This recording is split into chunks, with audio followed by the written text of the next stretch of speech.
Hello Shawn, तुम burger लेकर सीधे घर चले जाना क्योंकि गाड़ी का टायर पंचर हो गया है। बुल्ली उसे बनवा रहा है, हमें आने में थोड़ी देर हो जाएगी। लेकिन बर्गर फ्रीज में मत रखना वरना सब ठंडे हो जाएंगे। तुम्हें अपना खाना हो तो खा लेना, मेरा और बुल्ली का छोड़ देना। शॉन बोला, हाँ ठीक है गुल्ली, मैं बर्गर लेकर घर जा रहा हूँ, लेकिन ज्यादा देर मत करना वरना एक भी बर्गर बचेगा नहीं। तुम्हें पता है ना कि शॉन कितना बड़ा चटोरा है। बर्गर मेरे सामने रहेंगे तो मैं अपने आप को ज्यादा देर तक रोक नहीं पाऊंगा, समझ गया ना तुम। गुल्ली शॉन से बात कर ही रहा था कि तभी बुल्ली आ गया और कहने लगा, चलो गुल्ली काम हो गया है। शॉन का फोन है क्या? गुल्ली बोला, हाँ बर्गर मिल गए हैं उसे, वो घर लेकर जा रहा है। बुल्ली ने कहा, गुल्ली तुम उससे कह दो स्कूटर चलाते हुए बात मत करो, एक्सीडेंट बहुत होते हैं इससे, और मौसम भी कुछ ठीक नहीं लग रहा है, जितने जल्दी हो सके घर चले जाओ। बुल्ली ने जो कुछ भी गुल्ली से कहा गुल्ली ने शॉन से बता दिया। लेकिन शॉन बोला, गुल्ली तुम डरो मत, मैं सालों से स्कूटर चला रहा हूँ, मुझे कुछ नहीं होगा। और तभी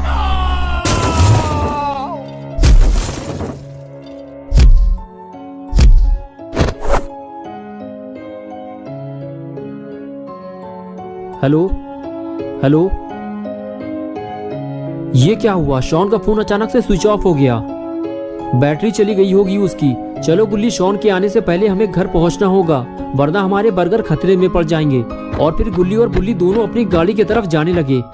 गुल्ली बोला, मुझे लगता है बुल्ली कहीं शॉन ने अपना फोन तो नहीं गिरा दिया। बुल्ली ने कहा, हाँ हो सकता है गुल्ली, गाड़ी चलाते हुए बात करोगे तो ये तो होगा ही, मैंने मना तो किया था उससे। और इस तरह बातें करते हुए गुल्ली बुल्ली अपनी जीप लेकर वहां से चले गए। और इधर घंटों तक शॉन वहीं बेहोश पड़ा रहा और रात हो गई। और कुछ देर बाद जब बारिश की ठंडी बूंदें शॉन पर गिरी तब शॉन को होश आया और उसने चारों तरफ देखना शुरू किया कि वो तेज बारिश में कहाँ फंस गया है। तब शॉन को याद आया कि उसका एक्सीडेंट हुआ था, लेकिन वो तो दिन में हुआ था और अब रात हो चुकी है। इसका मतलब ये है कि मुझे यहाँ पड़े हुए कई घंटे हो चुके हैं। शॉन उठकर खड़ा हुआ तो उसे पता चला कि उसके पैर में तेज दर्द हो रहा है, उसे पैर में चोट लगी है, उसे किसी को मदद के लिए बुलाना होगा। लेकिन यहाँ आसपास तो कोई नहीं है। अगर शॉन को गुल्ली और बुल्ली की मदद चाहिए तो उसे अपना फोन ढूंढना होगा। और शॉन अपना फोन ढूंढने निकल पड़ा। अरे बाप रे, यहाँ तो इतनी बड़ी बड़ी झाड़ियाँ उगी हुई हैं, यहाँ मुझे फोन मिलेगा कैसे? चारों तरफ तो जंगल है, पता नहीं मेरा फोन हाथ से छूटकर कहाँ चला गया। काश मैंने गुल्ली की बात मान ली होती तो ऐसा नहीं होता। लगता है आज की रात मुझे इस जंगल में गुजारनी होगी, वो भी अकेले। गुल्ली बुल्ली भी मेरी मदद नहीं कर पाएंगे क्योंकि उन्हें पता ही नहीं है कि मैं कहाँ हूँ। और अपना ये स्कूटर भी टेढ़ा मेढ़ा हो गया है, अब मैं घर कैसे जाऊँगा? अरे रुको रुको, तुम ही मेरी आखिरी उम्मीद हो, रुक जाओ, मेरी मदद करो, मेरा एक्सीडेंट हो गया है, मुझे घर तक छोड़ दो, मैं तुम्हें पैसे दे दूंगा, रुक जाओ। अरे यार, कोई भी मेरी मदद करने को तैयार नहीं है और हम हर वक्त दूसरों की मदद करने को तैयार रहते हैं। आज मुझे पता चला है कि ये दुनिया कितनी मतलबी है। अब मैं किसी से मदद नहीं मांगूंगा, बस बैठकर इंतजार करूंगा। मुझे यकीन है कि गुल्ली बुल्ली मुझे ढूंढने जरूर आएंगे। और ये सब इस मनुष्य गाड़ी की वजह से हुआ है। अगर ये यहाँ पर नहीं होती तो इस वक्त मैं घर पर बर्गर खाकर गेम खेल रहा होता। लेकिन अब कर भी क्या सकते हैं, जो होना था वो तो अब हो चुका और अब मैं और ज्यादा देर तक खड़ा नहीं रह सकता। मैं तो ऐसे डर रहा हूँ जैसे मेरे आसपास कोई डरावनी चीज मौजूद हो। अरे ये क्या है? ये तो किसी इंसान का सड़ा हुआ हाथ है, कोई गाड़ी के नीचे दबकर मर चुका है। ये जगह कुछ ठीक नहीं लग रही, मुझे यहाँ से निकल लेना चाहिए। लगता है यहाँ पर इससे पहले भी भयानक एक्सीडेंट हो चुके हैं। अच्छा हुआ मेरी जान बच गई। अब मैं गाड़ी चलाते हुए कभी फ़ोन पर बात नहीं करूँगा। लेकिन अब बारिश की वजह से मुझे ठंड लगने लगी है और अब मैं और नहीं चल सकता। मेरा दर्द भी बढ़ता जा रहा है, मुझे आराम की ज़रूरत है। लेकिन इस बारिश की वजह से मैं कहीं सुकून से बैठ भी नहीं सकता। मुझे सर छुपाने के लिए कोई जगह चाहिए, वो भी जल्दी, वरना पता नहीं मेरे साथ क्या होगा।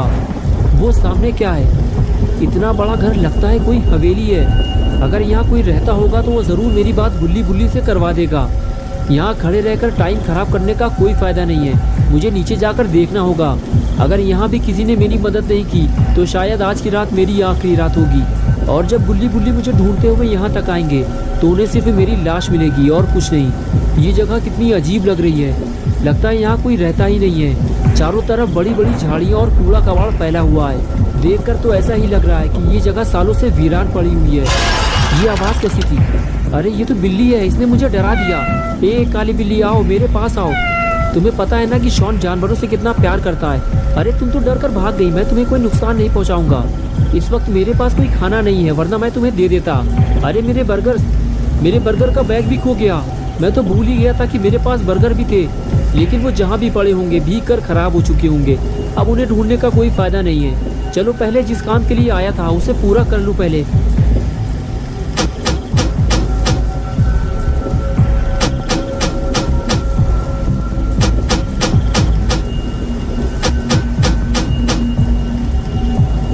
लगता है मैं गलत जगह आ गया हूँ। आज मुझे पता चला है कि छोटी सी लापरवाही से कितना बड़ा नुकसान हो सकता है। अब मैं रोने के अलावा कर भी क्या सकता हूँ।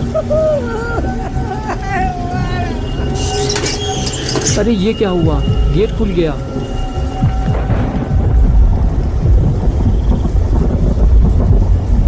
क्या मैं अंदर आ सकता हूँ? क्या मैं अंदर आ सकता हूँ? कोई बोल क्यों नहीं रहा है? मैं अंदर आ रहा हूँ। ये क्या है? ये तो कोई वीरान पुरानी हवेली लग रही है। इसे देखकर तो लगता ही नहीं है कि यहाँ सालों से कोई रहता भी होगा।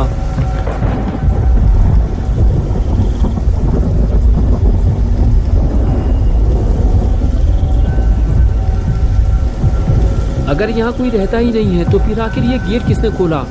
देखो, अगर यहाँ कोई रहता है तो मेरी बात सुनो। मेरा नाम शॉन है और मेरा एक्सीडेंट हो गया है। मुझे मदद चाहिए। मुझे डराओ मत, बारिश बंद होते ही मैं यहाँ से चला जाऊँगा। ठीक है, अगर तुम नहीं बोलना चाहते हो तो कोई बात नहीं। वैसे भी बस मैं थोड़ी देर बाद यहाँ से चला जाऊँगा।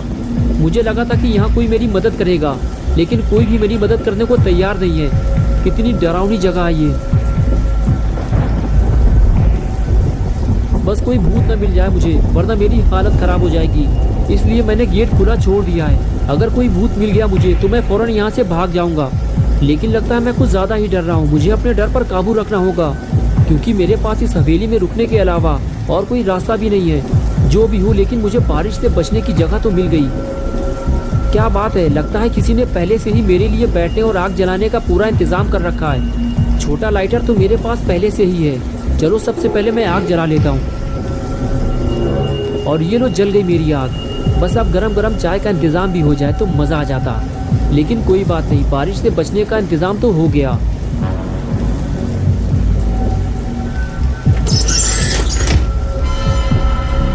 ये कैसी आवाज़ है? कौन है वहाँ पे?